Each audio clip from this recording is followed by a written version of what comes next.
جب نماز کھڑی ہو تو کب کھڑا ہونا چاہیے؟ متی یقوم الناس اذا راؤ الامام عند الاقامہ. یہ باب ہی دیکھیں سلمان سے، کب کھڑے ہوں گے لوگ؟ جب امام کو دیکھیں گے اقامت کے وقت. لوگوں کو کب کھڑا ہونا چاہیے؟ اقامت شروع ہو گئی. تو آئیے پہلے حدیث شریف سنتے ہیں. یہ حدیث بیان فرمائی ہے حضرت عبداللہ بن ابی قتادہ نے رضی اللہ عنہ. انہوں نے اپنے والد سے یعنی ابو قتادہ سے. ابو قتادہ رضی اللہ عنہ فرماتے ہیں کہ فرمایا رسول اللہ صلی اللہ علیہ وسلم نے اذا اقیمت الصلاۃ فلا تقوموا حتى ترونی، جب نماز کھڑی ہو تو تم کھڑے مت ہوا کرو. دیکھ لیے جناب، نماز کھڑی ہو تو تم کھڑے مت ہوا کرو. تو اب جو یہ سمجھا کہ نماز کھڑی ہوتے ہی کھڑے ہو جانا چاہیے، اسے تو روک دیا. نماز کھڑی ہوتے ہی کھڑے مت ہوا کرو. کب کھڑے ہوں پھر؟ حتی ترونی. حی علی الصلاۃ حی علی الفلاح کا مسئلہ ابھی آپ سمجھ جائیں گے. یہاں پہ حضور نے فرمایا حتی ترونی، یہاں تک کہ مجھے دیکھ لو. تو گئی وہ بات کہ جیسی تکبیر شروع ہو کھڑے ہو جاؤ، نہیں ہے کہیں بھی. ہم یہی کہتے ہیں لوگوں سے، ایک حدیث دکھا دو جس میں یہ فرمایا ہو کہ تکبیر شروع ہوتے ہی کھڑے ہو جاؤ. یہ تو آیا مت کھڑے ہو، مگر کھڑے ہونے کا کہیں ذکر بتاؤ. بخاری پوری اٹھاؤ پڑھو، مسلم پڑھو، سیاستہ کی حدیثیں پڑھ لیں، ساری حدیثیں پڑھ لیں. ائمہ جنہوں نے فقہ پر کتابیں لکھی ہیں، فقہ پر، علم فقہ پر، مسائل پہ، نماز کی بڑی بڑی کتابیں تو پیچھے سے آئیں گی نا. آج بیٹھ کے جو چاہے لکھ لے، لیکن اصل تو علم پیچھے سے آ رہا ہے نا. چلو وہ اٹھا لو، شامی اٹھا لو، عالمگیری اٹھا لو، در مختار اٹھا لو، اور کتابیں اٹھا لو، بڑی بڑی کتاب. اس میں کیا لکھا ہے؟ اس میں لکھا ہے کہ حی علی الصلاۃ حی علی الفلاح پہ کھڑے ہو. ان سب نے یہ لکھا، حی علی الصلاۃ حی علی الفلاح پہ کھڑے ہو. اس سے پہلے کھڑے نہ ہو. کیوں لکھا انہوں نے ایسا؟ جبکہ حدیث میں آیا کہ جب تک مجھے نہ دیکھ لو. حی علی الصلاۃ حی علی الفلاح بھی حدیث میں نہیں ہے. حدیث میں تو اتنا ہے کہ جب تک مجھے نہ دیکھ لو. تو یہ ایسا انہوں نے اس لیے لکھا کہ رسول پاک صلی اللہ علیہ وسلم حجرہ شریف سے آتے ہی اس وقت تھے جب مؤذن حی علی الصلاۃ حی علی الفلاح کہہ رہا ہوتا تھا. حضور اسی وقت تشریف لاتے تھے. ادھر وہ حی علی الصلاۃ کہتا تھا، ادھر حضور تشریف لا رہے ہوتے تھے، تو لوگ دیکھ کے آپ کو کھڑے ہو جاتے. تو یوں یہ مطابقت ہو گئی.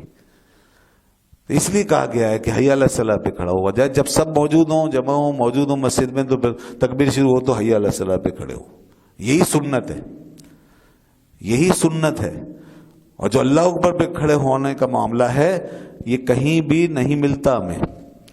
یہاں پر حدیثوں کی روشنی میں اور کثیر ائمہ جو ہیں امام، ان کی کتابوں میں نہیں ملتا. لوگوں نے یہی لکھا، اسی لیے ایک امت اس پہ عمل کرتی ہے. لیکن بہرحال اگر کوئی کھڑا ہو جاتا ہے تو کوئی گناہ نہیں ہے. مگر عجیب سی بات ہے کہ امام بیٹھا ہے، سب بیٹھے ہیں، اب نماز شروع ہوتے ہی دو قسم کے طریقے جو ہیں وہ ایک دم سامنے آ جاتے ہیں. تو اس لیے عجیب سا لگتا ہے. اور پھر امام جو ہے وہ ظاہر ہے صحیح، اگر اس کو سمجھ رہے ہیں آپ تو پھر اس کے مطابق چلنا چاہیے. اور اگر آپ غلط سمجھ رہے ہیں امام کو تو پھر آپ اپنی نماز کو دیکھیں گے. پھر کیا کریں آپ؟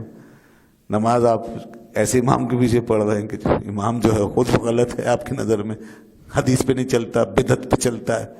اور بعض لوگ تو کہتے ہیں شرک کر دیا. امام صاحب نے کہا یا رسول اللہ شرک کر دیا، تو امام کا تو ایمان ہی گیا. تو پھر نمازیں کہاں سے ہوئی؟ اگر یہ تضادات ہیں نا ہمارے معاشرے کے، عجیب. دین کو ہم نے کھلونا بنایا ہوا، تو ہمارے پاس کیا جسٹیفیکیشن ہے ان باتوں؟ اس لیے ہمیں ان تضادات سے نکلنا چاہیے. ان بچوں کو ہمیں صحیح تربیت دینی چاہیے اپنی قوم کو.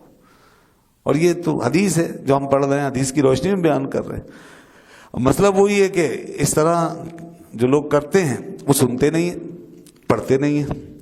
کہیں سے سن کے آ جاتے ہیں یوٹیوب پہ، فیس بک پہ، کسی مولوی صاحب سے، کہیں مسجد میں جا کے نماز پڑھتے ہیں، یا پھر وہ حرم شریف میں دیکھ کے آ جاتے ہیں وہاں جیسا ہو رہا ویسا کریں گے.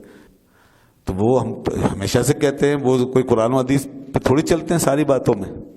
ان کے یہاں بہت سی غلطیاں ہوتی ہیں. وہاں تو سچ پڑھ رہا ہے، وہ سامنے سے گزر رہے، کوئی نہیں برا مانتا، نہ کوئی کہتا ہے نہ کوئی روکتا ہے. وہاں تو عورت ساتھ کھڑی ہو جاتی ہے، مرد کی نمازی ضائع ہو جاتی ہے، یہ بھی ہو جاتا ہے. تو بہت سی چیزیں ہو سکتی ہے. تو اس لیے کہیں بھی یہ نہیں ہے قرآن و حدیث میں کہ حرمین شریفین میں جو ہو اس کی پیروی کرو.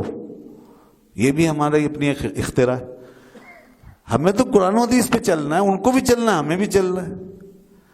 تو قرآن و حدیث میں کیا یہ دیکھو اور کیا آیا ہے یہاں پہ فرمایا جا رہا ہے کہ جب نماز کھڑی ہو تو تم کھڑے مت ہو, فلا تقوموا, صاف فرمایا کھڑے مت ہو, حتی ترون, یہاں تک کہ مجھے دیکھو.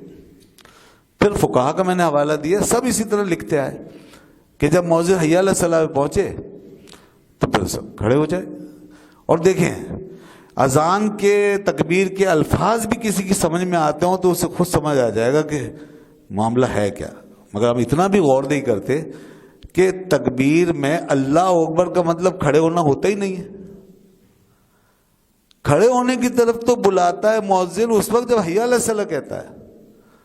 جب تکبیر میں کہتا ہے نا حی علی الصلاۃ, اب وہ کہہ رہا ہے آؤ بھائی نماز کی طرف, حی علی الفلاح, آؤ فلاح کی طرف, قد قامت الصلاۃ, اور یہ آ گئے سب. اب اس نے کہا قد قامت الصلاۃ, لو جی کھڑی ہو گئی نماز, کھڑی ہو گئی نماز, قد قامت الصلاۃ. تو کم از کم اس کے الفاظ ہی سمجھ لو بھائی, کوئی اس تکبیر کا مطلب ہی سمجھ لو کہ کیا کہہ رہی ہے تکبیر, اسی کے مطابق شروع کر دو.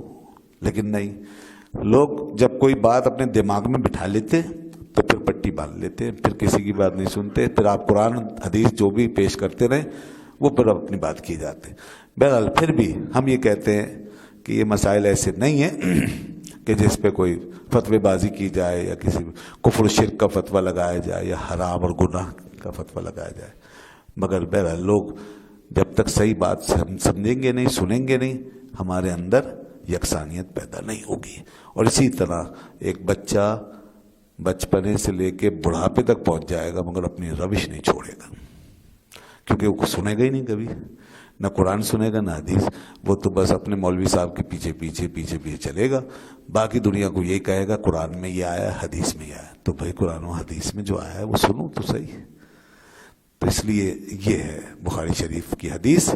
اور اس سلسلے میں بہرحال اگر اور تفصیل چاہیے تو مزید دلائل بھی دیے جا سکتے ہیں, اور آگے بھی امام بخاری اس حدیث کو اسی طرح کی حدیثیں لائے ہیں, اس کے بعد بھی آئی ہے. ہم اسی پہ اکتفا کرتے ہیں. اللہ تعالیٰ سے دعا ہے کہ ہمیں دین حق کو سمجھنے اور اس پہ عمل کرنے کی توفیق عطا فرمائے. وآخر دعوانا الحمدللہ رب العالمین. ایک مسئلہ رہ گیا, بس ایک آخری بات. لوگ کہتے ہیں صفے درست کرنے کے لیے کھڑے ہوتے ہیں. یہ بھی ایک قسم کا مذاق ہی لگتا ہے نا, 10 آدمی ادھر بیٹھے, 10 ادھر, ایک بیچ میں صف درست کر رہا ہے, تو صف کیسے درست ہوگی؟ یا تو سارے کھڑے ہو جائے. اور دوسری بات یہ کہ صفے درست کرنے کا مسئلہ کوئی آج کا مسئلہ نہیں ہے, ہم سے پہلے زمانہ رسالت میں ہم سے زیادہ اہتمام تھا اس کا. تو اس وقت جب حضور نے یہ نہیں فرمایا کہ کھڑے ہو کے صفے درست کر لو جیسے اللہ اکبر کہا جائے, تو پھر ہمیں کیوں اتنی فکر ہے؟ اس کا طریقہ یہ ہے کہ جب حی علیہ السلام میں سب کھڑے ہو گئے, اگر صفوں میں نہیں ہے درستگی, لوگ آگے پیچھے, تو امام صاحب آگے سے کہتے ہیں, جیسے کہ ابھی ہم نے اعلان کیا نا اقیموا صفوفکم, اور ہوتا ہے ہم تک صفے درست کر لیجیے, کاندھے سے کاندھا ملا لیں. اس میں کتنا ٹائم لگتا ہے؟ ہم کو اتنے ناسمجھ تھوڑی ہے بات, ہم کرتے کرتے تھوڑا ٹائم لے لیں گے. وہ اسی وقت کھڑے ہو جائیں, کاندھے سے کاندھا ملائیں, پیر دیکھیں سیدھے, ختم, 1 منٹ کی بات ہے. تو یہ اعلان ہو جاتا ہے, توجہ کے لیے کافی ہے. تو اس کے لیے اللہ اکبر سے کوشش کرنے اور محنت کرنے کی کیا ضرورت ہے؟